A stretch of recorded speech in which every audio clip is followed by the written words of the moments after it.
আজ মানবদেহের পরিবহন তন্ত্র নিয়ে আলোচনা করব, অর্থাৎ ধমনী, শিরা এবং ক্যাপিলারিস। মানবদেহে বস্তুসমূহ এক অংশ থেকে অন্য অংশে পৌঁছায় এই রক্ত দ্বারা। তাই রক্ত হলো পরিবহন তন্ত্রের কলা এবং সারা শরীর জুড়ে এই রক্ত ঘূর্ণায়মান অবস্থায় থাকে। রক্ত পরিবহন করে পুষ্টি, শোষণের গ্যাসসমূহ, হরমোন, বর্জ্য পদার্থ এবং শরীরের এরা এক অংশ থেকে অন্য অংশে এইগুলোকে বয়ে নিয়ে যায়। এখন পরিবহনতন্ত্র গঠিত হয় নরম অঙ্গ দ্বারা, যেটি রক্তকে ঘূর্ণমান করে সমস্ত শরীর জুড়ে। মনুষ্য পরিবহনতন্ত্র গঠিত হয় যার কেন্দ্রে অবস্থিত থাকে একটি মাস্কুলার পাম্প বা পেশিবহুল পাম্প, যাকে আমরা হার্ট বলে থাকি বা হৃৎপিণ্ড, এবং ব্লাড ভেসেল বা রক্তনালী, যেগুলো টিউবের ন্যায় হয়ে থাকে, সেগুলো এই হৃৎপিণ্ডের সঙ্গে যুক্ত থাকে। ব্লাড ভেসেল বা রক্তনালিকা তিন ধরনের হয়ে থাকে। প্রথম হলো আর্টারিস বা ধমনী, দ্বিতীয় নম্বর হলো ভেন্স বা শিরা, তিন নম্বর হলো ক্যাপিলারিস বা রক্তকৌশিক। এবার আসা যাক আর্টারিস বা ধমনী নিয়ে। তারা রক্তকে হৃৎপিণ্ড থেকে শরীরের অন্যান্য অংশে পৌঁছে দেয়। এবারে আসি ভেন্স বা শিরা, শরীরের অন্যান্য অংশ থেকে তারা রক্ত নিয়ে হৃৎপিণ্ডে নিয়ে আসে। এবারে আসি ক্যাপিলারিস, এগুলো পাতলা জালিকা, এরা শিরা এবং ধমনীর সাথে যুক্ত থাকে এবং এই জালিকাগুলো অনুমতি দেয় বস্তুসমূহকে এক্সচেঞ্জ করার, রক্ত এবং কলার মধ্যে বস্তু আদান প্রদান বা এক্সচেঞ্জ করার একটি ক্ষমতা এদের মধ্যে রয়েছে। বন্ধুরা, আজকের আমাদের আলোচনার বিষয় হলো প্রাণী দেহে পরিবহন তন্ত্র। এবার অর্থাৎ transfer of material in human beings. আমরা দুটো চিত্র দেখতে পাচ্ছি। প্রথম চিত্রটা নিয়ে প্রথমে আলোচনা করা যাক। এটা আমাদের একটি মানব দেহ এবং এই মানব দেহে আমরা দেখতে পাচ্ছি যে এখানে লাল এবং নীল প্রভৃতি একটি সুতোর আকৃতি বিভিন্ন রকম দেখতে পাচ্ছি।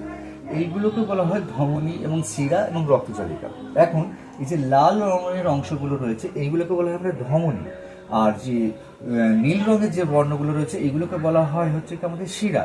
এবং এই ধমনী এবং শিরার কাজ হচ্ছে কি রক্তকে শরীরের বিভিন্ন অংশে সার্কুলেট করা, অর্থাৎ বিভিন্ন অংশকে বয়ে নিয়ে যাওয়া। এখন এই রক্ত যে বয়ে নিয়ে যাবে এর প্রধান কাজটা করে হচ্ছে কিন্তু এই আমাদের হৃৎপিণ্ড। এই হৃৎপিণ্ডর কাজ হচ্ছে কি এই রক্তকে এই ধমনীর মাধ্যমে শরীরের বিভিন্ন অংশে পৌঁছে দেওয়া।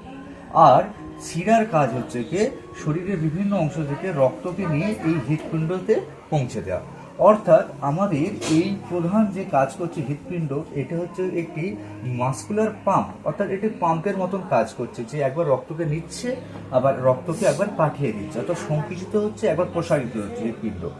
এইবার এই হৃৎপিণ্ড যে রক্তকে শিরা এবং ধমনীর মাধ্যমে ধমনী এবং শিরার মাধ্যমে যে পৌঁছে দিচ্ছে, সেইগুলো এই টোটাল না এটি একটি নালী বা সরু সরু নরম অংশ দ্বারা গঠিত। এইগুলোকে এক কথায় বলা হয় আমাদের ব্লাড ভেসেল বা রক্তবাহী নালী।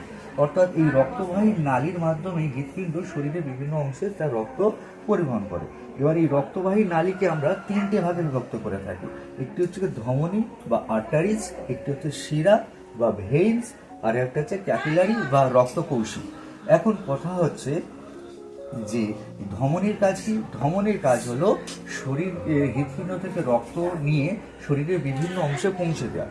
আর শিরার কাজ কি হলো? শিরার কাজ বা ভেন্সের কাজ হলো শরীরের বিভিন্ন অংশকে থেকে রক্ত নিয়ে সেটা হৃৎপিণ্ডে পৌঁছে দেওয়া। আর এই ক্যাপিলারি বা রক্ত কৌশিকের কাজ কি হচ্ছে? ক্যাপিলারি বা রক্ত কৌশিকের কাজ হলো এই ধমনী এবং শিরার মাঝখানে এরা একটা সংযোগ স্থাপন করে এবং এরা এটি ঠিক করে রক্ত এবং কলার মধ্যে কোনো বস্তু যে আদান প্রদান করবে তার কাজ দায়িত্ব নিয়ে থাকে এই ক্যাপিলারি। তাহলে বন্ধুরা, যদি চ্যানেলটি ভালো লাগে প্লিজ লাইক, শেয়ার এবং সাবস্ক্রাইব করে দেবে।